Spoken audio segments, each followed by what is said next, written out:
За сайн байцгаана уу? Mindspace компани борлуулалтын менежер залбаа байна. За би өнөөдөр та бүхэнд Шведийн алдарт SAP брендийг танилцуулах гэж байна. За SAP бренд нь 1904 онд анх Шведэд бий болсон байдаг. За үүний үүсгэн байгуулагч Оскар Килберг гэдэг хүн анх өөрийн гараж дотроо бороотой, шавартай орчинд өөрийнхөө машиныг засах явцдаа бүрээстэй электродыг санааг хамгаах болсон байдаг. За ингэснээрээ өнөөдөр дэлхийн нийт хэрэглэж байгаа одоо бүхий л электродны гол шийдлэн болсон одоо электродны санаа наах ингэж төрсэн байдаг байна.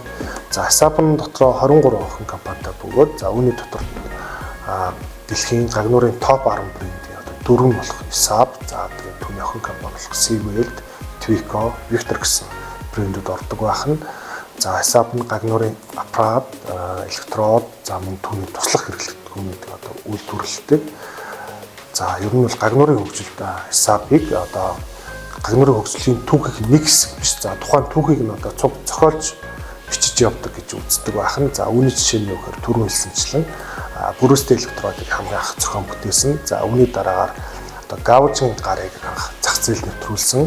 За мөн автгийн гагнуурын эрдүгтрийг одоо хамгаах зохион бүтээсэн байдаг байна. За бас Америк нэгдсэн улсын усан цэргийн одоо айрамд хамгийн анхны усанд орох гагнуурын технологиг бас нэвтрүүлж өгсөн ийм онцлогтой брэнд байна.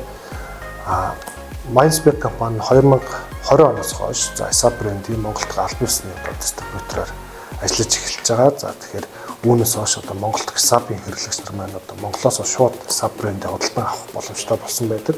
За манай дээр SAP брендийн цахилгаан ном гагнуурын 6013 болон 7018 гэсэн одоо маркийн электрод. За энэ болохоор манай дээр 2.5-аас 4 мм диаметртай бэлэн худалдаа олгодож байгаа. Хагас автоматын гагнуурын утаснууд Dual Shield Prime гэсэн төрлөөтэй утаснууд бэлэн худалдаа олгодож байгаа. Тэгээд хэрвээ танд SAP брендийн гагнуурын бүтээгдэхүүн хэрэгтэй болвол Mindspace компани руу холбогдоорой.